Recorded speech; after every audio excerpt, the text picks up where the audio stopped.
नमस्कार, आप देख रहे हैं भ्रष्टाचार उजागर न्यूज। आप सभी का हमारे YouTube चैनल में स्वागत है। समर विरोधी एक कानून नहीं चलेगा, नहीं चलेगा, कानून नहीं चलेगा, नहीं चलेगा। यूजीसी को वापस लो, वापस लो, वापस लो, यूजीसी को वापस लो, वापस लो, वापस लो। समर विरोधी एक कानून नहीं चलेगा, नहीं चलेगा, समर विरोधी एक कानून नहीं चलेगा, नहीं चलेगा। यूजीसी को वापस लो, वापस लो, वापस लो। यूजीसी को वापस लो।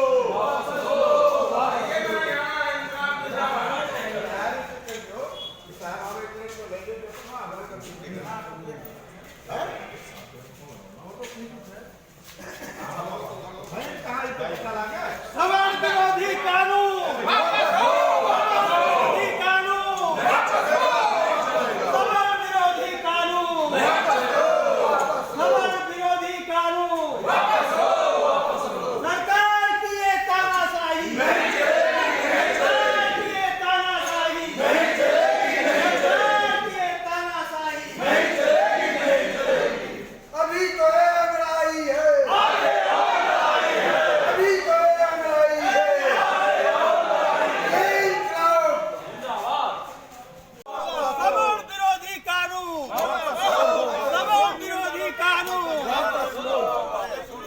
यूजीसी को वापस लो, वापस लो, यूजीसी को वापस लो। वापस लो।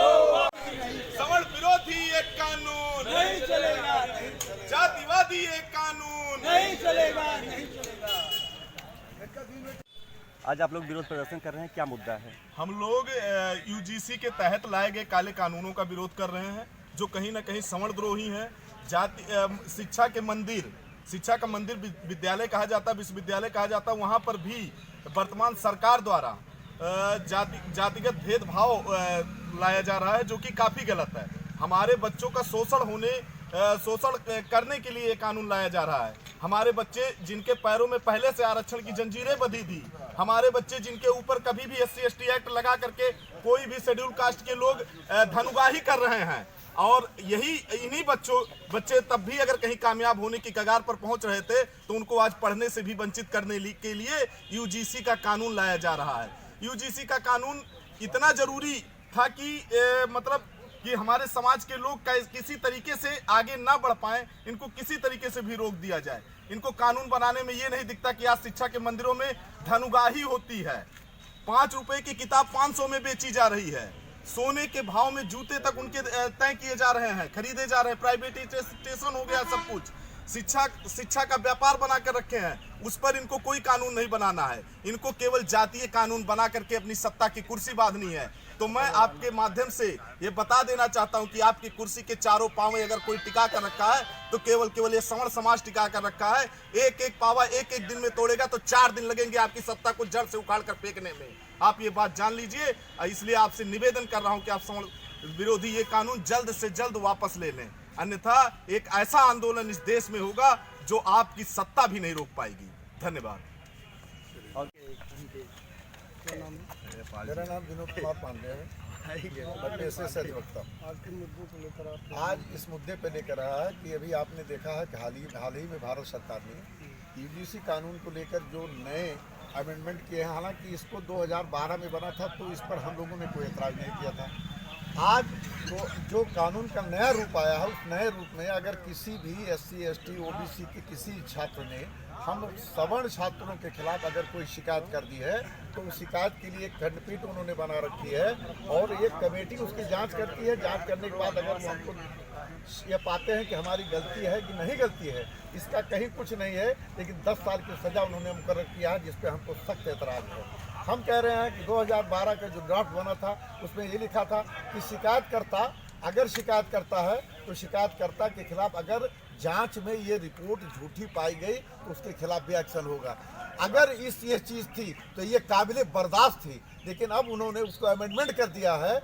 आज शिकायतकर्ता शिकायत करने के बाद, जांच के बाद अगर वो पाया जाता है कि हम निर्दोष हैं, इसके बावजूद वो मुस्कुराता रहेगा अपने घर में और सज़ा हमको हो जाएगी। हमारी आने वाली पीढ़ियाँ, हमारे आने वाले बच्चे के लिए ये कानून एक काला कानून बन के रह गया है। और मोदी सरकार शायद ये भूल गई है कि उनके तमाम क्रम पे, तमाम नारों पर हम सवर्णों ने अपनी आवाज़ दे करके आज उनको तख्ते ताज किया है। और ये तख्ते ताज निश्चित रूप से अगर आने वाले दिनों में अगर ये कानून नहीं हटा तो ये भूल जाएं कि शायद मोदी सरकार का ये अंतिम कार्यकाल चल रहा है, इसके बाद मोदी सरकार नहीं आएगी। हमारा सख्त एतराज़ है और अपने इस प्रदर्शन के माध्यम से भारत सरकार और नरेंद्र मोदी दोनों को मैं ये चेतावनी देता हूँ, इस सरकार इस कानून को आप वापस लीजिए, इस काले कानून को वापस लीजिए, ताकि एक विद्यालय में जहाँ बच्चे शिक्षा का मंदिर है वहाँ जाते हैं तो वहाँ पर जातिगत भेदभाव आप ना पैदा करिए। जैसे हम सारे लोग मिलजुल करके रहते थे, हम फिर मिलजुल के रहेंगे। और सबसे बड़ी बात यह है कि हम बच्चे जब वहाँ जाते हैं तो जाति लेके नहीं जाते हैं। हम पंडित हैं, वो कुर्मी हैं, वो ठाकुर हैं, वो चमार हैं, वो अहिर हैं, वो पासी हैं, ये कोई भेदभाव नहीं होता है। हम उनको कहते हैं कारे तो गए अले कि नहीं, तो ये सब अब उतना ही शब्द हमारा अगर उस जातिगत पिछड़ी जाति या एससी जाति को लग गया तो वो मेरे खिलाफ एक मुकदमा तैयार कर सकता है और उसमें 10 साल की सजा होगी न्यूनतम। इस पर हमें सख्त एतराज़ है और इसके माध्यम से आज हम ज्ञापन देने जा रहे हैं भागपुर तहसील के SDM के उप जिलाधिकारी भागपुर को मैं ये ज्ञापन देने जा रहे हैं। हमारे सभी साथी हमारे साथ UGC 13 जनवरी 2026 को ग्रांट नोटिफिकेशन हुआ। उस नोटिफिकेशन की सबसे बड़ी कमजोरी है, उसमें 5 कमियां हैं। पहली कमी, शिकायतकर्ता की गोपनीयता बरकरार, उसकी पहचान छिपाई जाएगी। दूसरी कमी कि शिकायतकर्ता के खिलाफ अगर खबर झूठी है तो उसके खिलाफ कोई कार्रवाई नहीं। तीसरी चीज़, कभी कहा जा रहा है OBC, उसमें इतने वर्गों के लिए क्या, धर्म, जात, नस्ल, अनुसूचित जात, अनुसूचित जनजात, शैक्षणिक पिछड़ा वर्ग एवं आर्थिक रूप से कमजोर वर्गों को उसमें जोड़ा गया है। तो सवाल यह है कि अगर OBC SC के खिलाफ उत्पीड़न करता है तो उस पर क्या कार्रवाई होगी, इसमें कोई विधान नहीं है। और इसमें अगला विधान यह है कि अगर किसी भी यूनिवर्सिटी में, किसी भी डिग्री कॉलेज में, किसी भी इंजीनियरिंग कॉलेज में, किसी भी मेडिकल कॉलेज में ऐसे आरोप लगते हैं कि उस पर कोई कार्रवाई नहीं तो उसकी मान्यता खत्म कर दी जाएगी, उसका ग्रांट खत्म कर दिया जाएगा। सरकार की पूरी मंशा है कि शिक्षा व्यवस्था को ध्वस्त करने की तैयारी है। 2014 से लेकर के 2024 तक 90,000 प्राथमिक विद्यालय बंद कर दिए गए हैं, जिसमें यह कहा गया कि इसमें विद्यार्थियों की संख्या कम है। और उस संख्या कम में जबकि सरकार की 3 जिम्मेदारी होती है, स्वास्थ्य, शिक्षा और सुरक्षा, और तीनों मामलों में सरकार विफल हो रही। 2 मामले बिल्कुल, स्वास्थ्य प्राइवेट कॉलेज प्राइवेट के हवाले है, शिक्षा प्राइवेट के हवाले में उसके लूट के खिलाफ हम लोगों का पहले से अभियान चल रहा है।